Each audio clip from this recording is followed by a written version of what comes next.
I got so much motherfucking design on right now. Break it down, bring it back, make it clap. I got 3 old thoughts, new guap, wear that thing. Bitches on my line, and you know they come straight. Hold up, what it not, 45, scope it down, like whoa.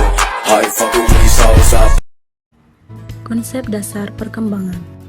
Apa sih perkembangan itu? Perkembangan adalah pola perubahan yang dimulai sejak pembuahan berlanjut sepanjang rentang kehidupan manusia. Nah, mengapa kita harus belajar tentang perkembangan peserta didik?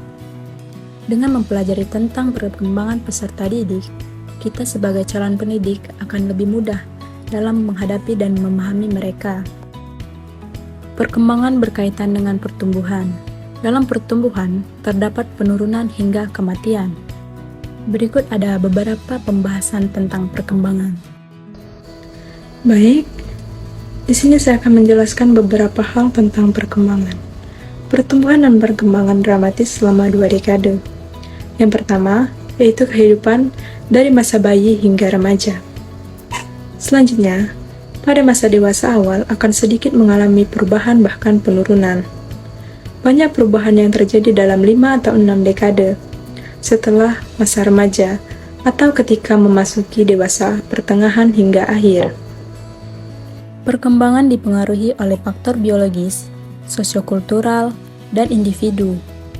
Fungsi intelektual yang baik, menarik, mudah bergaul, percaya diri, harga diri tinggi, dan lain-lain secara bersamaan. Ada 2 faktor yang sangat mempengaruhi perkembangan. Yang pertama yaitu nature dan nurture. Faktor yang pertama yaitu faktor nature. Faktor nature adalah faktor alami bawaan dari lahir, yaitu peran genetika dalam membentuk perilaku kepribadian dan bagian lain dari diri kita yang mempengaruhi perkembangan. Yang kedua yaitu faktor nurture atau yang disebut dengan faktor buatan, yaitu peran keluarga, masyarakat, pendidikan, dan faktor sosial lainnya yang mempengaruhi perkembangan.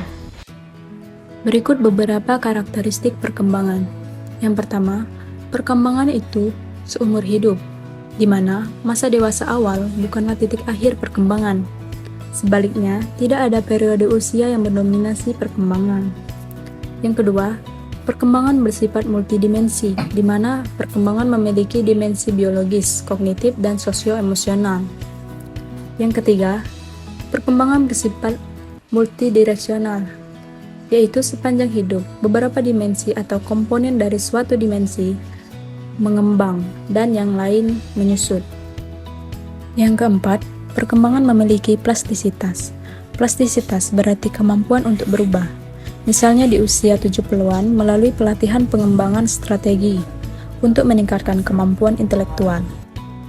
Yang kelima, perkembangan bersifat multidisiplin.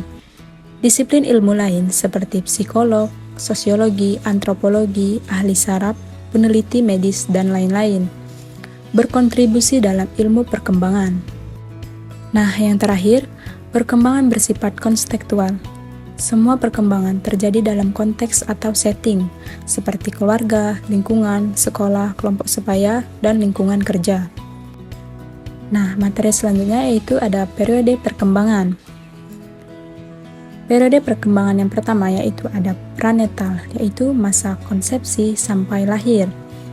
Yang kedua ada infansi atau masa bayi, dari lahir sampai usia 18 hingga 24 bulan.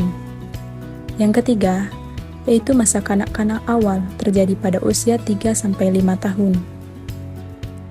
Yang keempat, masa kanak-kanak pertengahan sampai akhir, terjadi pada usia 6-11 tahun. Yang kelima, yaitu periode masa remaja atau adolescence, terjadi pada usia 11 hingga 21 tahun.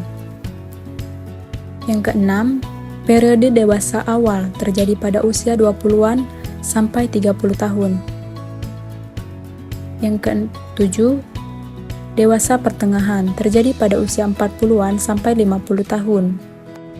Nah, yang terakhir yaitu periode dewasa akhir, terjadi pada usia 60 sampai 70 tahun atau bahkan sampai meninggal.